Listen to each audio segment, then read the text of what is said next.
Courtesy of RCMoment.com, they were nice enough to send me out the brand new MJX Bugs 3H quadcopter. Now this comes with the C6000 8 megapixel camera at 1080p and it runs at 5G Wi-Fi. Now you do need a mobile device which is capable of running 802.11ac. If it can't run that, then you won't be able to run this through your mobile device on Wi-Fi. You'll need an up-to-date mobile to do so. You can also put any other camera in here. You can put any sports camera. You don't need to hook it up with the wire that you get with it. There is no battery in this camera. As you see it, it does take a micro SD card here at the side. I've put a 32 gig SD card in here.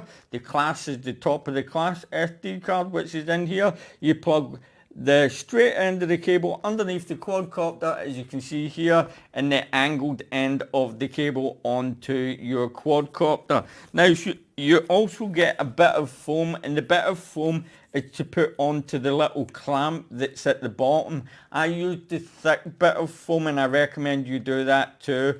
And then that makes the camera nice and snug in there. It's quite easy to unclip and clamp back on. You just pull the clip back here and take it off. Sorry about that, the top came off because I'm going to show you something else, but it just spoiled it there. Right, you've got a locking mechanism here. Once you've slid the camera on, you lock it, then you unlock it by twisting that lock button, as you can see under there. Right. And we'll just put that there. There are also different cameras you can buy. You can get it with the C4000 sports camera. It's not a Wi-Fi camera, that one. And you can also get the C5000 5G camera, which is a 720p camera. And that is a Wi-Fi version. But like I said, you can use any camera you want and just put it under there. And you also get a lens cover as well, just to cover your lens up when you're on the go. Now let's move that out of the way. And you check the link in the description below and click those links. The reason being, you will get discount codes, and not only will you get discount codes, everybody that clicks that link, I'm going to get more quadcopters in. The more quadcopters I get in, the more I get to review them, and I can review them for everybody on the channel. And I've been getting out a lot more. I flew this today outside, but I wasn't happy with the footage. No, I wasn't out the back area. I was out and I was over at the field. It was too dark. I might just put a tiny bit up, but I don't know because it's really late in the morning. It's 1:30, believe it or not, and I'm still awake. Can't help myself. I really can't help it. I have to check that out.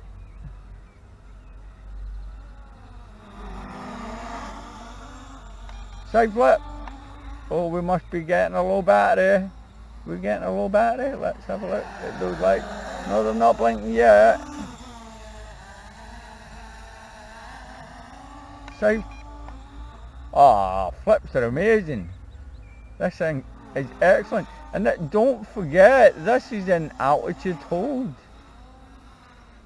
And you have, you can put a camera on this, which we will do and try. Doing this review, I think I'll wait until tomorrow because we are going out and it'll be a lovely sunny day.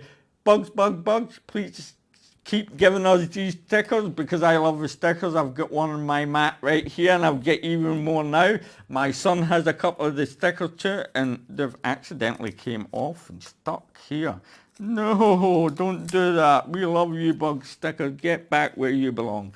Right, and you get your booklet, and it's like a quick start guide on how to start everything up, which is nice and handy. And you also get your main manual, which is here. Tells you everything you need to know. And you get your camera manual, and it tells you how to download an app, because you'll need the Bugs Go app to connect to the camera. Now, you also get prop guards. I don't like prop guards, but if you want to use them and screw them in, the screws are in there. And coming to talk about under here, and the props are, and you also get a spare set of them, around about 7 inches long. That's quite long. The props are long, and you get a spare set of prop. The motor sizes are 1806, 1800 kilovolt brushless motors, and I can tell you these are great motors, same as the old Bugs motors. Well, it's got a barometer, altitude hold, and it also has acro mode, but I've only flown it in altitude hold, and it has 2 different rates. I was flying it in rate 2 most of the time because I find it excellent in rate 2. The thing that I found was I flew it last night just for a quick test flight, and I left it in rate 2 when I unplugged everything. Then I went over the field tonight, plugged it back in, and it was still in rate 2. Well, if you're going to unplug your quadcopter, just remember the last rate that you've left it in. Because if you're in acro mode and you've left it in rate 2 and you don't know, then you might get yourself into a little bit of trouble. Okay, right. Let's get that out of the way. You get a USB charger because your battery is the same battery as the Bugs 3, the original Bugs 3 battery, which has an XT30 plug on, and I love these XT30 plugs. It's a 2-cell 7.4 volt 1800 milliamp 25C LiPo battery, and like I said, the old batteries fit in there, and even the new Bugs C battery, if you took it all apart, you could probably still fit it in here as well. If you use the stock charger, it's going to take you a whopping 3 hours to charge the battery. Get rid of it. Don't use it. I'll put a link in the description below to get yourself a hobby grade charger so you can charge this battery up within about 30 odd minutes. Okay, you don't want to be waiting 3 hours. 30 minutes, that's you. You also get, because I forgot to mention, a screwdriver, and you get your prop tool, because your props are, they've got A and B on them, and they just unscrew like, I put them on by hand, believe it or not. They just unscrew like so. And I actually just put them on by hand, and I didn't use that little tool at all. You don't need to use it. It's not that hard to put them on. Do not over tighten your props. Don't do that. It's not good. You'll just damage them. Okay. What I've just done right there, right now, that prop is absolutely fine. Now underneath as well, you can angle the camera. You can tilt it up and down. You'll need to find the right tilt once you've connected up to the app. Now what I've found is I'm seeing more of the left leg than the right leg. And I don't want to see any legs. I like to see women's legs, but right, okay. But I don't want to see these landing legs. And also the landing legs themselves don't come pre-installed. You've got to install them yourself, and they come, you need to put 2 screws on each leg. You get them there, and underneath there you've got the Wi-Fi antenna for your camera right there. But like I said, fiddle about with the camera and try and get it into a nice position. I was also thinking about getting an extension lead and putting the camera on top, believe it or not, so you do not see the prop. Because don't forget, when you're flying fast, you're tilting down. But you can put a Mobius on top. You can put any camera you want on this quadcopter. And you can even take the legs off it and just put a Mobius on top. You don't even need the legs on. There you go. Now, because remember what happened when I did this earlier on and something fell off? Yes, I've already taken it apart. Look at that. Look inside. That is your LED light, your front LED light. You've got LED lights underneath. It is a 4-in-1 8-amp ESC. Well, that's what it says, but these look like individual ESC to me plugged into a main board. And over here, if you look very closely, it says 5 volts, and underneath that little blue, it's got FPV. Need to check out the voltage which is coming out of here, and I'm more than sure it'll be 5 volts, and if it's 5 volts, we're ready to go and stick our camera in there,